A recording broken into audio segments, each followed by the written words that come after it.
Audio Jungle. Audio Jungle.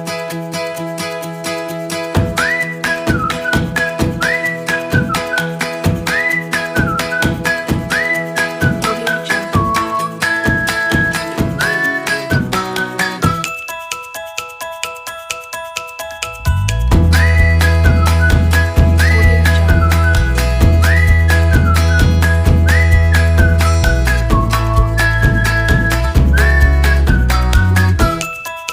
Assalamualaikum warahmatullahi wabarakatuh. Nah, jadi di sini kami akan menjelaskan model penelitian tindakan kelas menurut beberapa ahli. Nah, adapun ahli-ahli tersebut adalah Kurt Lewin, kemudian Kemis, kemudian MC Tegart, kemudian ada John Elliot. Nah, jadi di sini ada kawan-kawan saya yang akan menjelaskan beberapa dari pendapat mereka.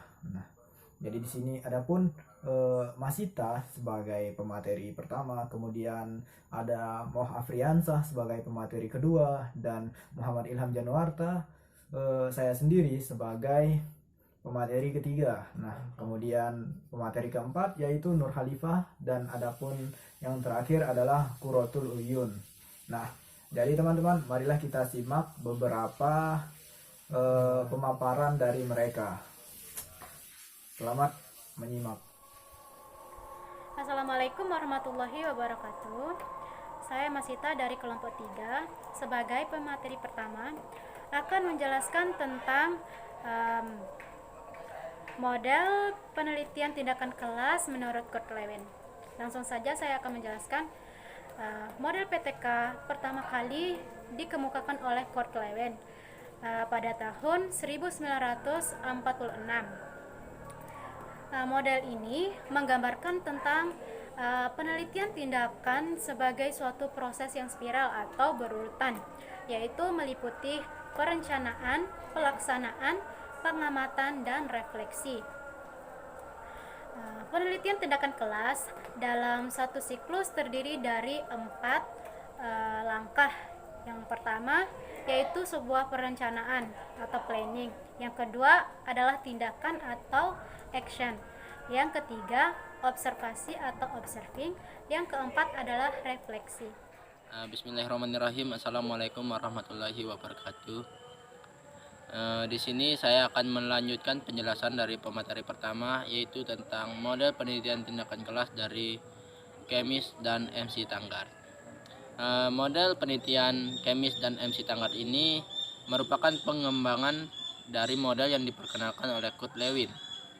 Hanya saja pada komponen action dan observation dijadikan menjadi satu kesatuan, karena menurut model ini implementasi dalam action dan observasi merupakan kegiatan yang tidak dapat dipisahkan. Maksudnya kedua kegiatan tersebut harus dilakukan dalam satu kesatuan waktu. Begitu berlangsungnya tindakan, begitu pula observasi akan dilaksanakan. Perbedaan lain dengan model pertama yaitu tidak adanya pembatasan siklus, tergantung seberapa keberhasilan atau peningkatan yang ingin diperoleh.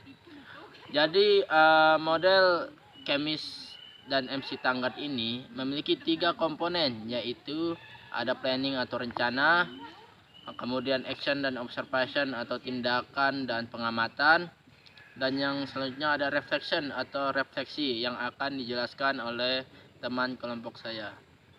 Terima kasih. Assalamualaikum warahmatullahi wabarakatuh. Nah, jadi di sini saya Muhammad Ilham Januarta akan sebagai pemateri ketiga, yaitu dimana akan membahas tentang siklus dari Kemis dan MC Tegart. Nah, di sini adapun tahapan-tahapan dari siklus tersebut ada seperti yang disebutkan oleh teman saya tadi, yaitu tahapan pertama yaitu perencanaan. Nah, di sini perencanaan itu terdapat di mana kita merencanakan apa yang akan kita lakukan pada tahap kedua nanti, yaitu tahap tindakan dan observasi. Nah, di mana adapun yang kita rencanakan itu membuat RPP, soal-soal untuk menguji hasil belajar siswa, kemudian dan instrumen-instrumen lainnya.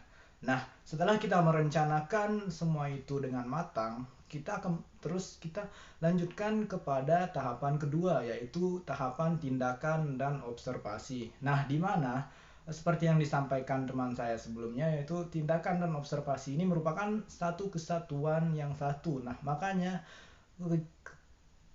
tahapan ini dilakukan pada satu waktu. Nah, kemudian adapun pada tahapan tindakan ini, tempat kita menerapkan apa yang sudah kita rencanakan. Nah, RPP yang kita buat tadi, nah kita terapkan pada tindakan ini, pada tahap kedua ini. Nah, kemudian pada tahapan observasi ini, kita mengamati proses belajar siswa. Nah, kemudian bagaimana siswa belajar itu. Nah, seperti itu pada tahapan observasi ini.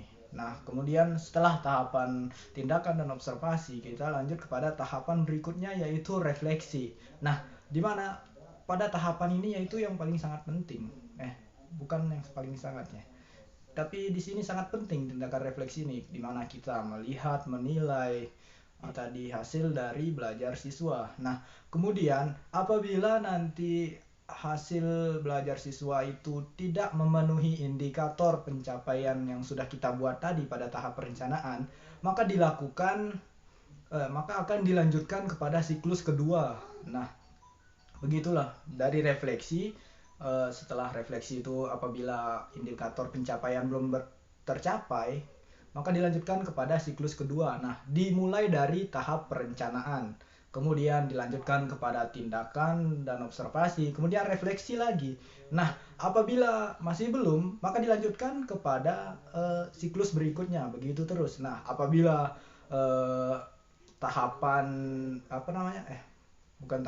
apabila indikator pencapaiannya sudah tercapai, maka stop sampai di situ. Nah, begitu teman-teman. Jadi begitulah siklus dari Kemis dan MC Tegar. Nah, sekian dari saya, kemudian akan dilanjutkan oleh teman saya. Terima kasih. Baik, di sini saya akan menjelaskan tentang model penelitian John Elliot. Nah, model penelitian ini dikemukakan oleh John Elliot, di mana dia adalah seorang pendukung gerakan guru sebagai peneliti. John Elliot selalu berusaha mencari cara-cara baru untuk mengembangkan jaringan penelitiannya, tindakan dan berhubungan dengan pusat-pusat penelitian lainnya. Model John Elliot bila dibandingkan dengan model yang telah diutarakan oleh Kurt Lewin dan Kemis MC Taggart, PTK model John Elliot ini tampak lebih detail dan terperinci. Kenapa dikatakan demikian? Karena di dalam setiap siklus dimungkinkan terdiri dari beberapa tindakan, di antaranya 3-5 tindakan. Sementara itu, setiap tindakan kemungkinan terdiri dari beberapa langkah yang terrealisasikan dalam proses bentuk belajar dan mengajar. Assalamualaikum warahmatullahi wabarakatuh. Baik, di sini saya akan melanjutkan materi berikutnya, di mana secara umum pola dasar atau langkah-langkah dalam PTK menurut John Elliot ada 4 tahapan. Yang pertama yaitu planning atau penyusunan rencana. Pada tahap ini rencana tindakan disusun untuk menguji secara empiris hipotesis tindakan yang ditentukan. Rencana tindakan ini mencakup semua langkah tindakan secara terperinci, segala keperluan PTK mulai dari materi, bahan ajar, rencana pengajaran yang mencakup metode atau teknik mengajar, serta teknik atau instrumen observasi dan evaluasi yang digunakan selama pelaksanaan PTK. Jadi planning ini sangat penting kita lakukan agar kita dapat minimalisir terjadinya sesuatu hal yang tidak diinginkan selama kita melaksanakan penelitian tindakan kelas. Kemudian tahap yang kedua yaitu pelaksanaan tindakan atau action. Pada tahap ini merupakan implementasi atau pelaksanaan dari semua rencana yang telah dibuat selama proses planning. Artinya semua yang sudah kita siapkan selama perencanaan mulai dari bahan ajar, teknik mengajar dan lain sebagainya tadi kita realisasikan pada tahap ini. Kemudian, tahap yang ketiga yaitu pengamatan tindakan atau observasi. Kegiatan observasi dilakukan bersamaan dengan pelaksanaan tindakan penelitian, yang dimana data yang dikumpulkan pada tahapan ini berisi tentang pelaksanaan tindakan dan rencana yang sudah dibuat, serta dampaknya terhadap proses dan hasil instruksional yang dikumpulkan dengan alat bantu instrumen pengamatan yang dikembangkan oleh peneliti.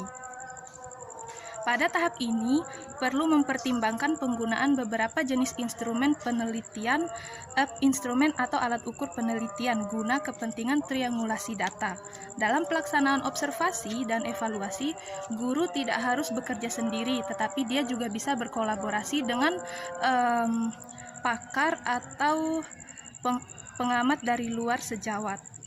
Dengan kehadiran orang lain dalam pelaksanaan PTK ini, diharapkan PTK yang dilaksanakan menjadi bersifat kolaboratif.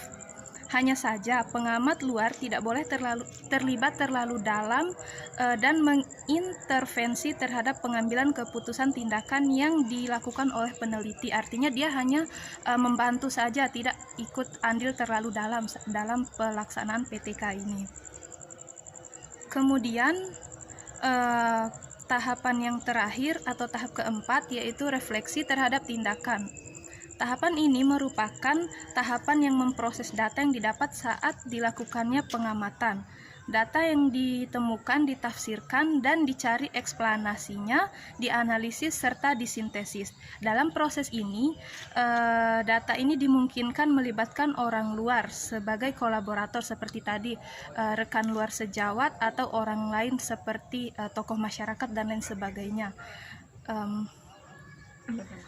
Dengan suatu refleksi yang tajam dan terpercaya, akan didapat suatu masukan atau data yang sangat berharga. Artinya semakin teliti kita melakukan evaluasi atau refleksi, maka data yang kita peroleh juga akan semakin akurat dan semakin lebih terperinci.